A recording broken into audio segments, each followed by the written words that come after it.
Hey there YouTube, it's Donovan here to do a video review of the Vivo 5R. So I did a first look review with this phone about a week ago, and I've been using it as my exclusive phone up until tonight when I switched to the iPhone 7 Plus. But this has been my go-to phone for the last week, and let's just go ahead and take a look at it, and I'll give you my full review after a week of usage. So first of all, I'll just go over some of the specs real quick, but then I want to just jump into my personal experience with this phone. So first of all, it has a 5.5 inch full HD display, and that is just a slightly curved display. So with that, I want to mention, let's start with that display. So since that's the first thing. So I'm just going to go ahead and turn the brightness all the way up just so you can kind of get an idea of what that is like. So brightness all the way up and then turn it all the way down. So this is a pretty visible screen, I would say, in if you are in bright light. I had no trouble viewing it when it was in a relatively bright day and in direct sunlight. It wasn't too bad to look at. Is this the best looking display I've ever seen for 1080p? No, it's not Super AMOLED. It is LCD. But it is a nice screen. Definitely not one that I would complain too much about. Personally, I really like the colors.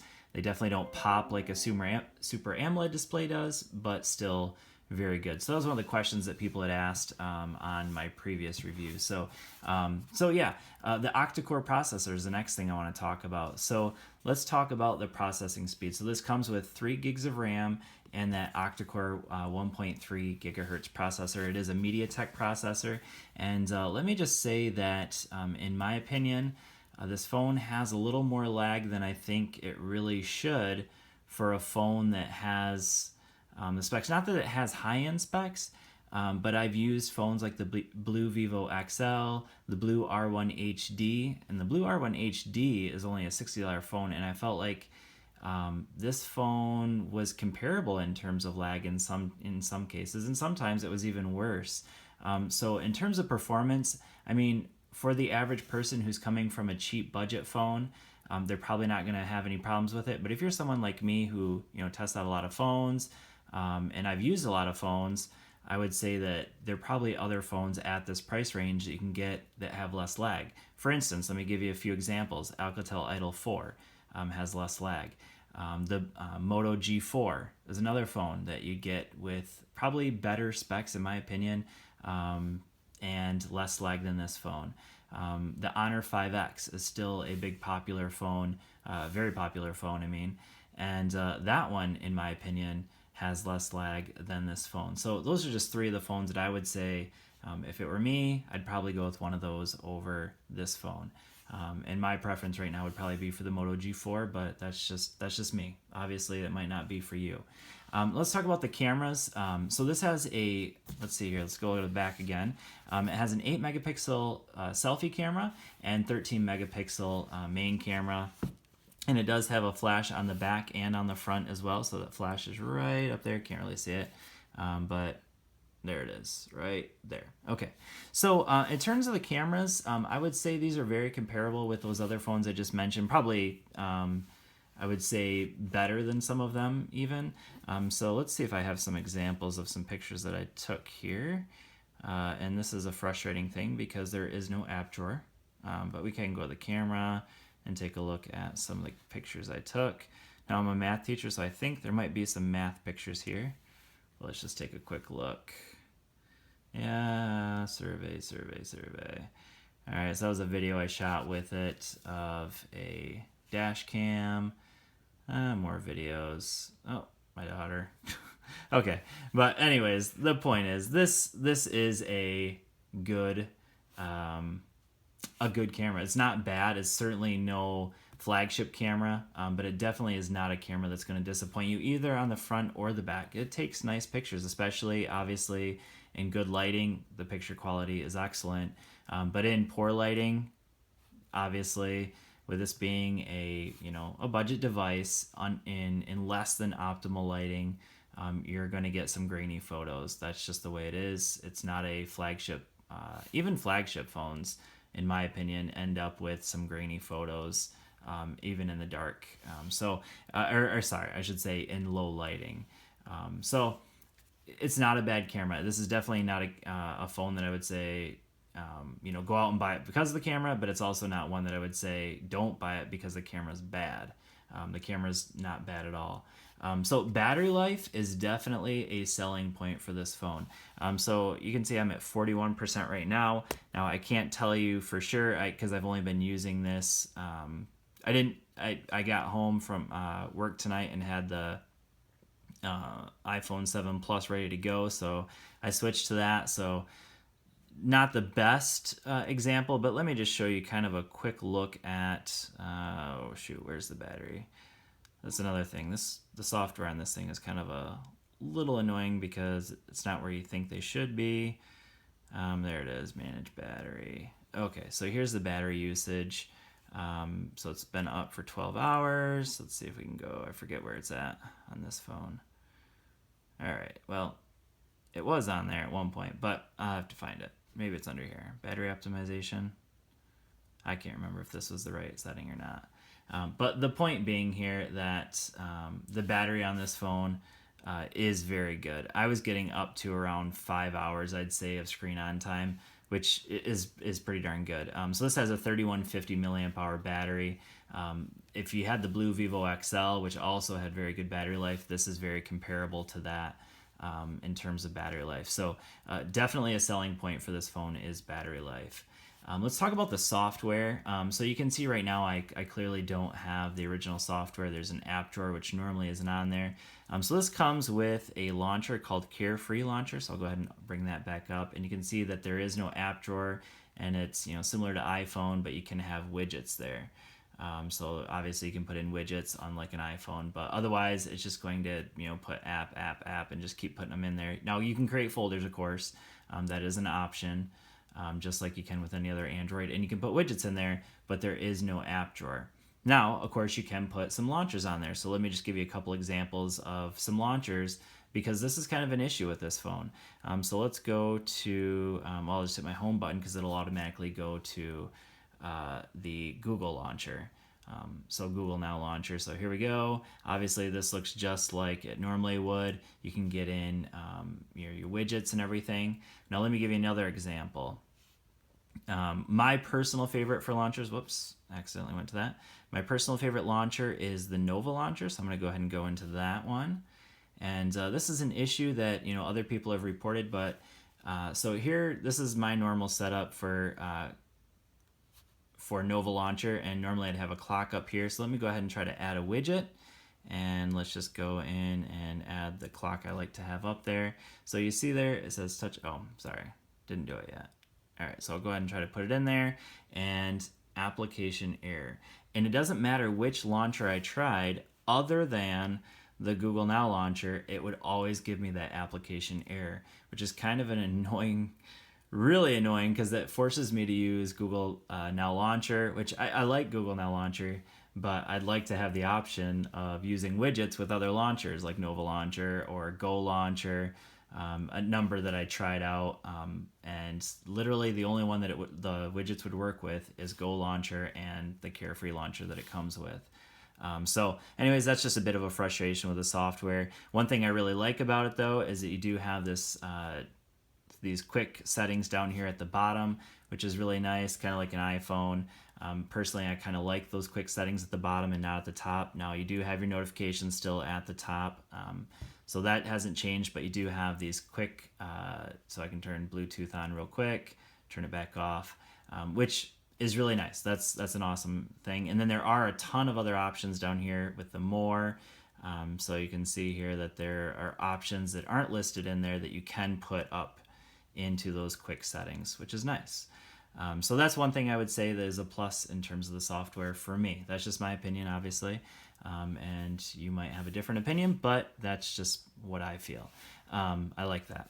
Now, I mentioned earlier that the settings menu is not something that I like, so there are just some things that I feel like, why can't they just keep it stock? I don't know, just my opinion, but some things are just kind of difficult to find because you have to go into these advanced settings. Now, there are some nice smart gestures that are available, so I'll go ahead and turn this off. I just enabled a few of them, so let's go ahead and do a circle, and that'll turn on the flash there. Do another circle, turn it off. We can do a C, and that will turn on the camera. So it'll just do a quick one for the camera. I believe, I don't remember exactly which one I did. I think maybe it was M for music. I don't remember which one that one was. But anyways, the two that I used were the camera and the flash. Those are the two that I used mostly. It does also have double tap to wake, which is nice. So just some of the things that it does have in terms of software. So there's some nice additions to Android on there, but also some things that are a little bit frustrating. So let's go ahead and talk about the hardware now. So in terms of build quality, obviously this is a metal phone, which is nice. For $200, you're getting a nice all-metal phone, basically. It is metal all the way around, so that was a question that I was asked. It is a metal phone all the way around, and that is nice. But I will say that, I don't know if you can hear that, but there's some creaking in there, so it's definitely not the strongest metal build that I've ever felt, for sure. The fingerprint sensor works very well. It is just as good as any other fingerprint sensor. I mean, I have no complaints with it. It works 95% of the time, probably, and it works fairly quickly. So definitely a selling point there is that fingerprint sensor. It's a nice fingerprint sensor. A huge negative, and this is something that you'll see probably in other YouTube videos as well, is the speaker on this phone. It's extremely tinny. I'll go ahead and just give you a quick example, just so everyone can hear. And let's go into YouTube. And I just have a quick favorite here. We'll go into a Argo Fox. They have some royalty-free music, so I'll go ahead and go into that. I'll let you guys listen to a song here. Go in here. We'll just pick the first song that comes up. Sorry for the delay. My Wi-Fi. Now that's another thing, is my Wi-Fi signal on this. I don't know if you can see it. Let's try to get that into focus. All right. So I'm in a room that with most phones, I would get 2 or 3 bars of Wi-Fi. But with the Blu Vivo 5R, I barely get, well, now I'm getting 2 bars. So that's a little bit better. But it's just not the same as what I would get with some other high-end phones, so just something to keep in mind. All right, so let's crank this up. Deluxe Kids character cut. All right, so let's go ahead and listen to this song real quick.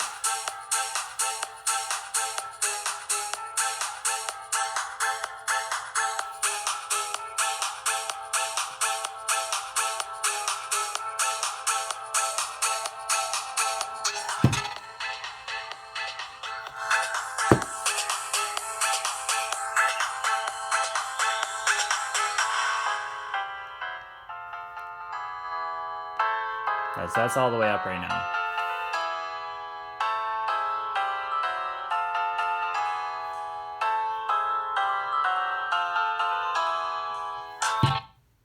All right, the point being there that it is quite tinny. Now, this is another thing I'll mention just because it's, it's worth mentioning now that it's up.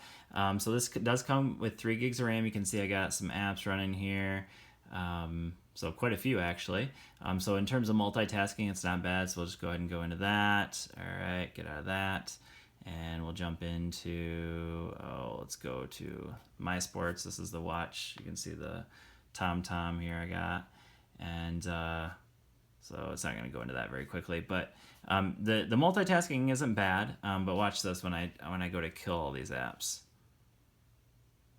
Oh, that was actually as fluid as I've ever seen it do that. Normally, it's very choppy when you try to kill those apps, so just something to keep in mind. So this does come with all the normal stuff that you get with a Blu phone. So you get a screen protector in it.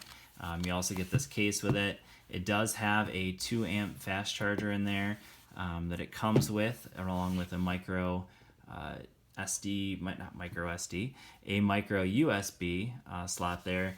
And in this little SIM slot here, I'll mention this real quick. So in the SIM slot, you have a spot for a nano SIM card or a micro SD card. And then also, so there's 2 SIM slots. One of them can use a nano SIM, the other one would use a micro SIM, or the nano slot can be used for a micro SD card.